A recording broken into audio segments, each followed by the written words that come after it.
There's a few mechanisms of how the body will fight off cancer, or fight off the cancer from taking hold within the body.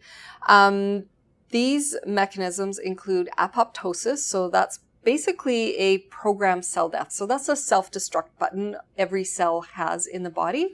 And that basically says the cell understands that, hey, if I've become damaged and I'm going to cause more damage to my neighboring cells, it's going to hit the self-destruct button. That cell will be destroyed, and then our immune system will kind of clean up the damage and get rid of it. That is happening on a every second, every nanosecond. It happens somewhere in our body. It's going on all the time. We're not consciously aware of that. The other way that the body fights cancer is it suppresses tumor angiogenesis. So angiogenesis is if a tumor gets its own blood supply. Then that becomes much more difficult for the body to fight it off, because it's basically stealing the nutrients and the blood from the rest of the body, and it has its own source of nourishment, so it can grow a lot faster and be a lot harder to fight. We know that the body will suppress that, and we now understand that that happens through the endocannabinoid system. Selective anti-tumor activity. So that's just, the normal immune system going around and saying, hey, I don't like this cell. I don't like what's going on here. So it just kind of kicks it out. And then limit adhesion and migration. So that's another way that cancer spreads throughout the body. Cancer cells might start in one area, and if it can't get kind of a hold on there, it might kind of move around it throughout the body, through the bloodstream, through the lymphatics, and try and take hold somewhere else. So the endocannabinoid system really helps in all of these areas that are a big part of our immune system. It's happening all the time within our bodies. Our body's constantly fighting off infections, fighting off cancer. And so this is having a healthy endocannabinoid system is going to it's not going to be a cure-all or like 100% preventative that you'll ever get cancer in your life, but we know, or at least we're starting to understand how a healthy endocannabinoid system could help prevent cancer from taking hold in the body, or if it does, it could help it from becoming a death sentence. So the endocannabinoid system and the reproductive system, we do know that the supplemental cannabinoids through the ingestion or the smoking of cannabis has been used as an aphrodisiac for thousands of years. There's lots of evidence of that.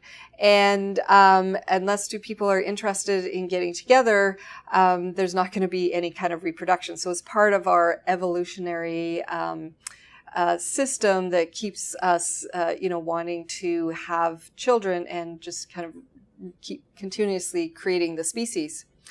So it has a role. We talked about earlier, we know that those receptors are in our sexual organs and our organs of reproduction. So it does have an overall role in our sexual function, especially in both sperm and ova mobility. So that is the ability of, sperm to get to where they need to go, and for the ova to come out of the ovary and kind of make its way into the uterus, and then we get a baby starting to grow. It's also involved in cell growth, so just normal cell growth that the fetus goes through reproduction, but also cell differentiation. So if we remember our biology as, the zygote or the beginning of a fetus is just a cluster of cells. And then eventually as time goes on, those cells kind of differentiate and become skin or become heart or become teeth or become hair or become our lungs, those kinds of things. It starts to differentiate all that. And we're starting to understand that the endocannabinoid system does play a big role in that. It has been used over the ages as a relaxant to help mother be more relaxed and maybe help manage some of that pain for childbirth, so for an easier childbirth. And we also know that endocannabinoids are passed from mom to baby, and it's part of that, that blissfulness that mothers have when they're breastfeeding the baby. And the baby, sometimes we can talk about the baby being, milk drunk after they've nursed. They can get sort of almost like this kind of super relaxed state. And we're starting to understand that that could be that passing of anandamide, that bliss molecule, from mom to the baby. Now, eventually the baby's endocannabinoid system is going to kick in. It's not something that we understand at what point does the child's endocannabinoid system kick in. Does it kick in the womb? Does it kick in after it's been born? We don't really know. There's still lots to explore there.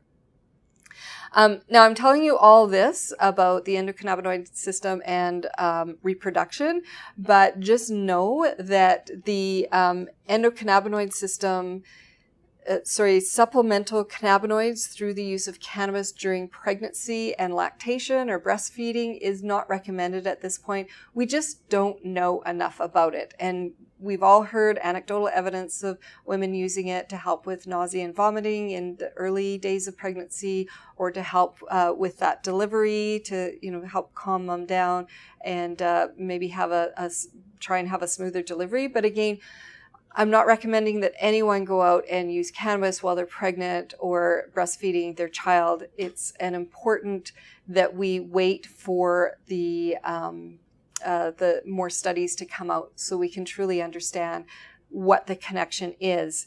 It's much better. We're going to learn about, a little bit later, we'll learn about how you can look after your endocannabinoid system so that it is strong and healthy during the reproductive years.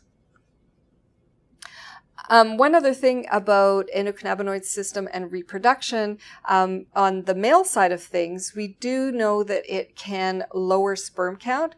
Now, we don't really know that because we know that cigarette smoking will also lower sperm count as well. So were all of these studies that say, using cannabis lowers sperm count? We don't know if they were just studying people who were smoking it, and then having the same results that can happen from smoking cigarettes. Again, we just don't know. But we do know that smoking things is not healthy anyway. So if we can just stop smoking all things, that's kind of helpful, or at least not do it on a regular basis. Once in a while probably isn't that big of a deal. But again, we don't want to sort of be promoting that, especially during the reproductive years.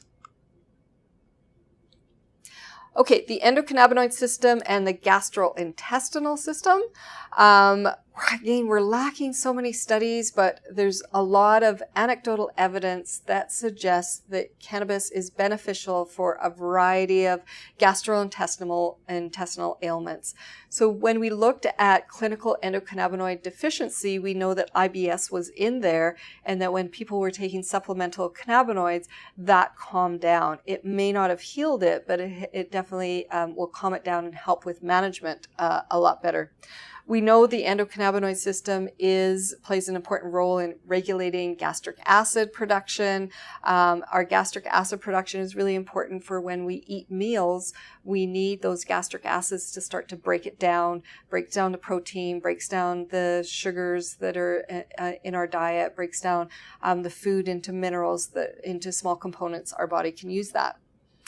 Also helps tone up the lower esophageal sphincter. So that's an area of the body where, the food needs to get through that kind of valve area. And there's a lot of times things can go wrong in that area. Modulates intestinal mobility. So we always want the food that we eat to be moving through our gastrointestinal system at a good steady pace. If it slows down, we're going to get a lot of, constipation that's happening, so we're not eliminating the waste in a timely manner, and that can create areas where fermentation and sort of undesirable things can start to happen. But then we also don't want our digestive tract moving the food through too fast. So the extreme end of that is if we get, things that cause diarrhea. So the food is moving through the body too fast. What happens there is if it's moving through too fast, the body doesn't have a chance to absorb the nutrients out of that food. It just kind of gets flushed through, and then we don't benefit from any nutrients that happen to be in that food.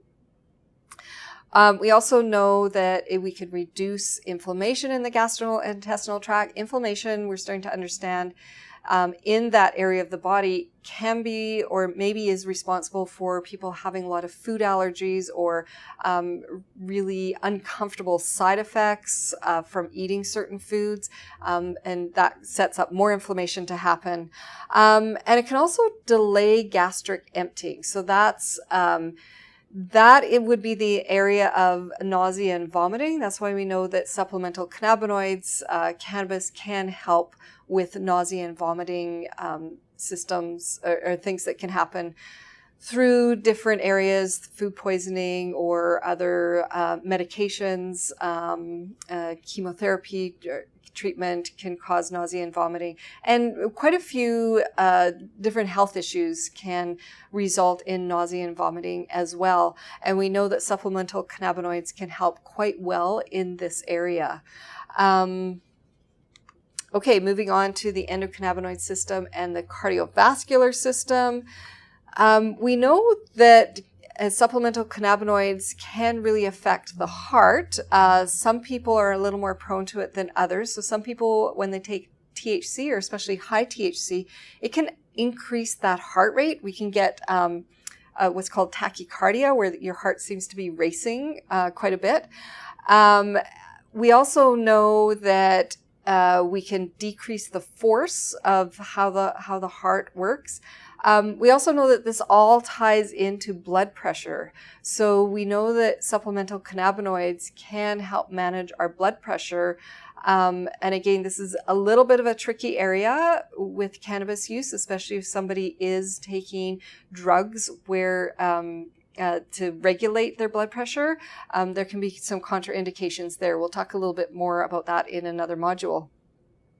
We also know that supplemental CBD, cannabidiol, significantly increase blood flow and pulse pressure. So we've got these two ways of sort of either increasing or decreasing the function of the cardiovascular system. THC can cause vasorelaxation, brings down blood pressure. When our blood pressure comes down, our stress levels seem to come down. Those two are intimately connected. Again, we just need so much more studying to happen in this area, but shows a lot of promise. High blood pressure is probably one of the biggest issues or one of the bigger health issues that a lot of older people face on a daily basis, and they're taking medication for that. So lots of things that we still need to learn. Liver function and the endocannabinoid system. So again, we saw that earlier in this lesson. If there's an injury or damage to the liver, both CB1 and CB2 receptors sort of flood that area. They just kind of pop up. The body creates more receptors in that area, supposedly to bring more of those endocannabinoids into the area of injury to help with the healing process. Now, we're starting to understand within the liver, there's different mechanisms that each CB receptor will play. And again, we don't really understand this. We need a lot more information on this, but it seems that CB1 activity can help with the liver regeneration. So we know that liver is the most regenerative organ in the body. That's why we could actually donate part of our liver to someone, and then both the donor and the recipient can regrow almost a full-size liver. It's a fascinating organ. So CB1 activity within the liver helps with that regeneration or repair, especially in cases of inflammation and injury. But it also increases fibrogenesis. So fibrogenesis is kind of that laying down of scar tissue. And we know that anyone who's had, major injury on the skin, that scar tissue kind of tightens everything up. It becomes less flexible. It doesn't quite work the way it used to. And that can happen within the liver as well. If it heals a bit too fast, we get too much fibrogenesis happening and we get scar tissues, which in itself can cause health issues. So in conjunction or helping simultaneously with the CB1 receptor activity, we have CB2 receptor activity, which kind of slows down that the generation or the fibrogenesis, that creation of scar tissue. So we get this sort of like repair and then modulate, repair, modulate, repair, modulate, so that we can rebuild a healthy liver without a bunch of scar tissue happening there. And that's what we want for any injury repair within the body, is we want to minimize scar tissue as much as possible. So we also have some studies that show that CBD, supplemental CBD, demonstrates protective effects against various forms of liver injury by reducing inflammation and oxidative stress. So someone who has a lot of liver injury, say from abuse of alcohol, possibly some CBD, supplemental CBD, may help to repair that liver. Of course, they're going to have to stop the injury by stopping the alcohol as well. But again, you can see the potential for using supplemental cannabinoids in a lot of these health issues that at this point we don't have great medicine for helping to repair that damage. Endocannabinoid system and the appetite. So we know is almost a joke about using supplemental cannabis. So smoking a joint, if you will help with appetite. It can really increase appetite. It can increase the enjoyment of food as well. And so we know that the endocannabinoid system is intimately connected with our appetite, both having an appetite and our appetite being suppressed.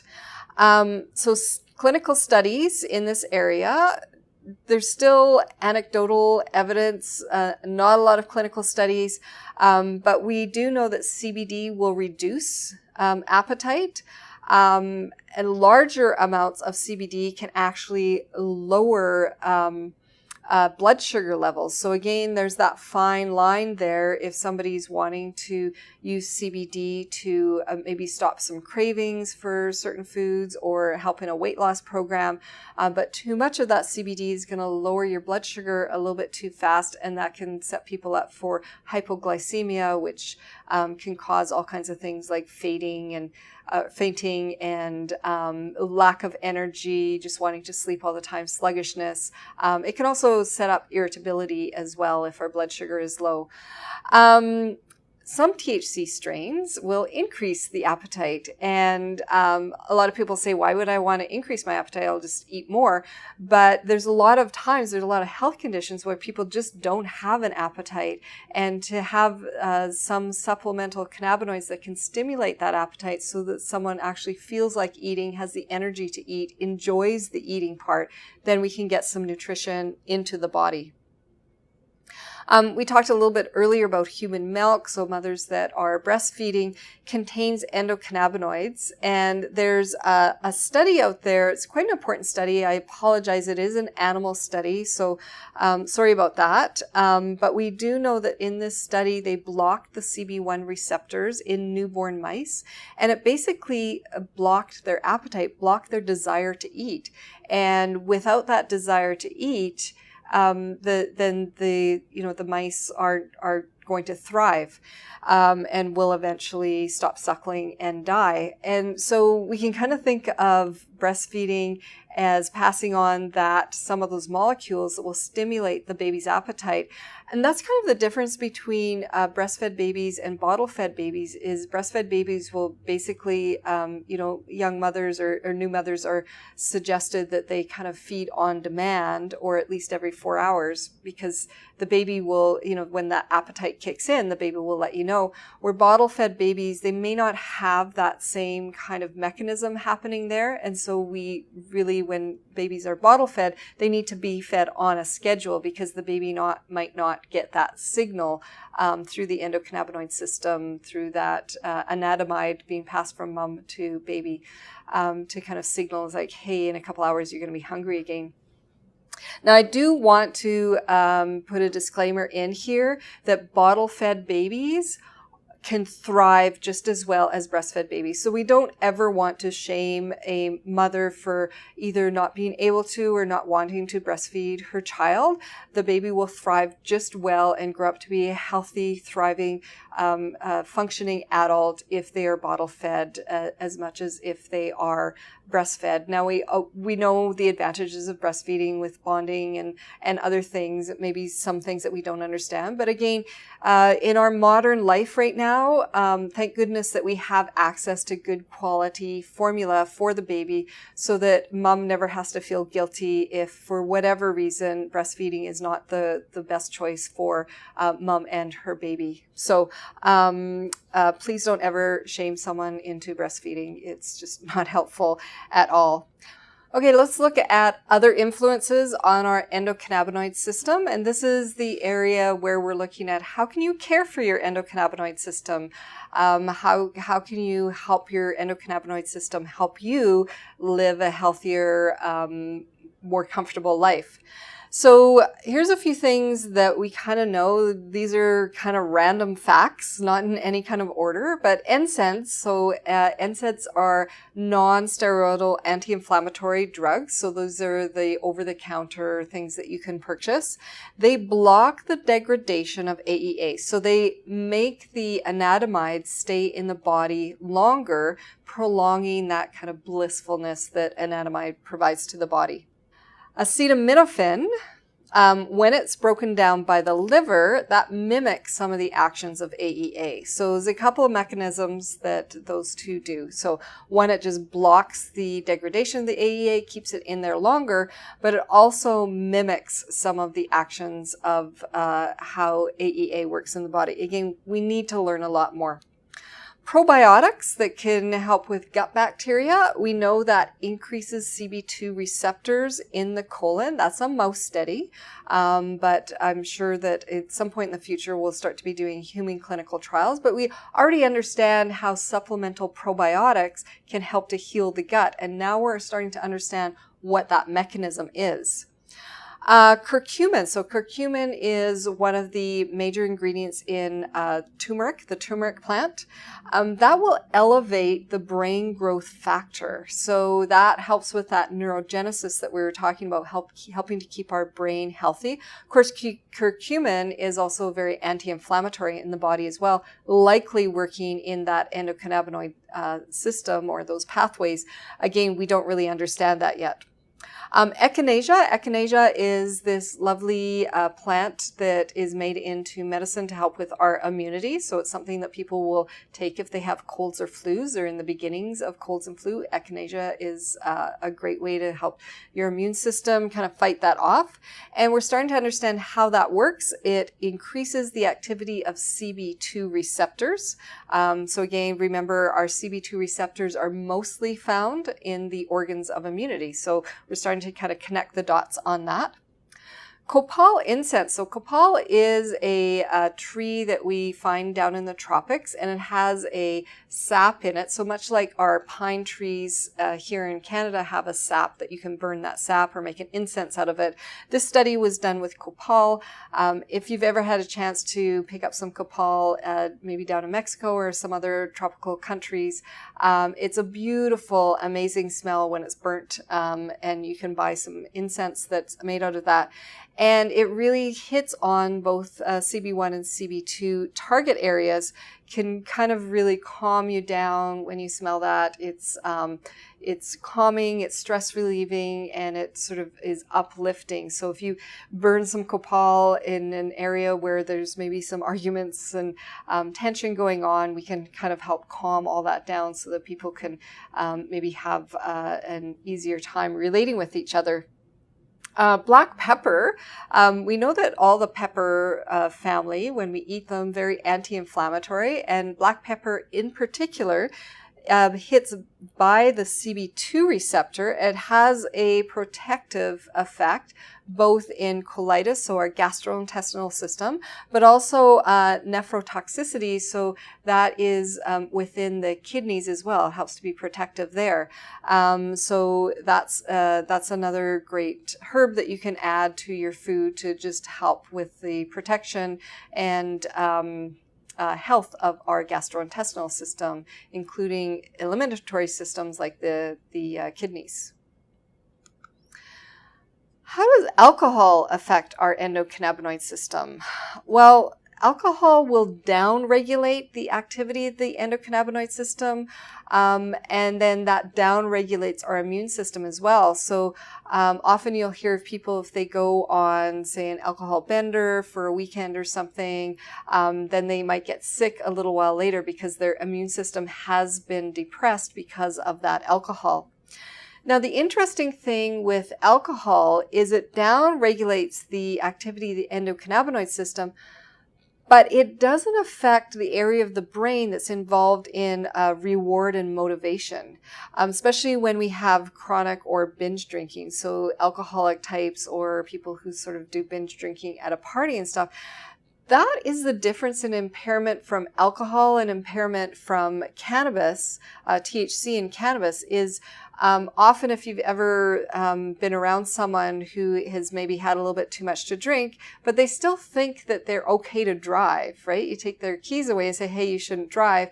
And it's like, no, I'm fine, I'm good, right? Because that area of the brain that's involved in reward and motivation isn't effective, so they don't understand that they're quite impaired.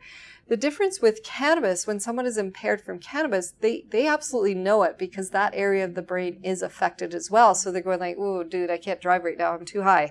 Had too much THC. So that's kind of a little bit of the difference in how impairment from alcohol differs from impairment from THC. Lifestyle and the endocannabinoid system. So we already just talked about how alcohol kind of impairs the endocannabinoid system, the functioning of that.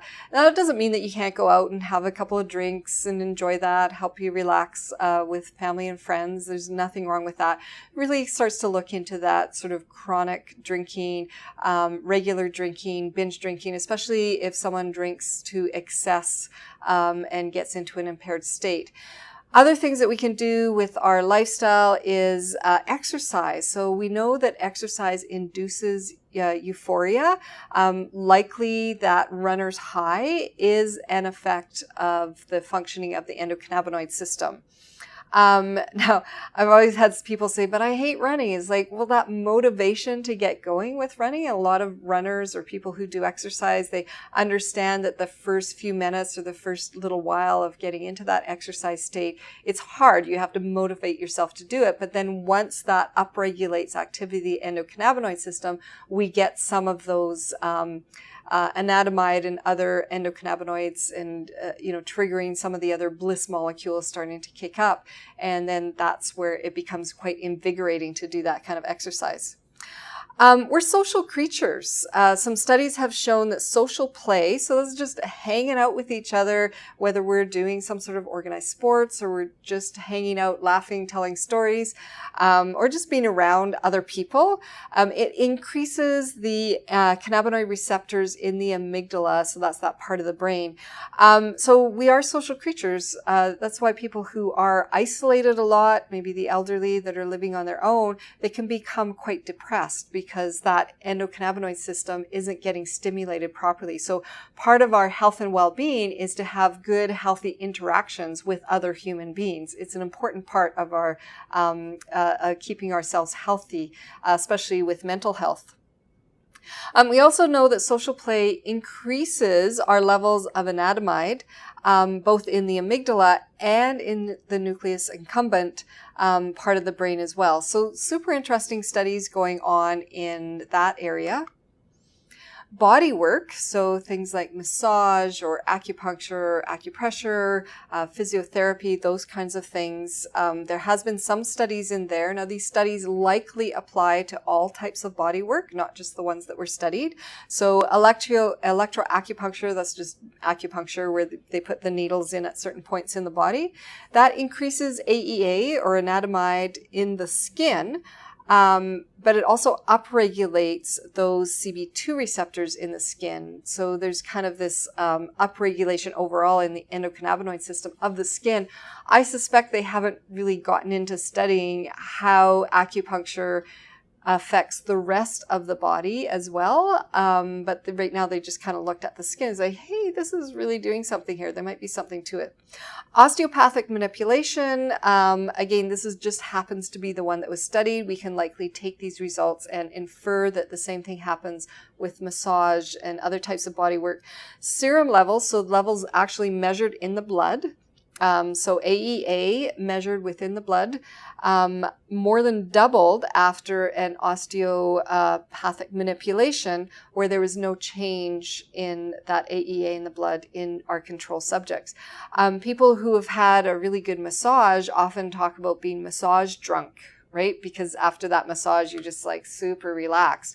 And that is that endocannabinoid bliss molecule kind of being stimulated and brought into the bloodstream. Here's a really interesting one, singing and the endocannabinoid system. A study published in 2018 measured AEA, so that's that bliss molecule, circulating in the blood of 9 female choir singers, both before and immediately 30 minutes after, so immediately after 30 minutes of singing. So a choir has sung for 30 minutes, they had taken their blood before, measured that AEA, took the blood after, measured that AEA, and there was a significant increase of AEA traveling around in the body. So that means the body produced more of it by 42%. That's quite a bit.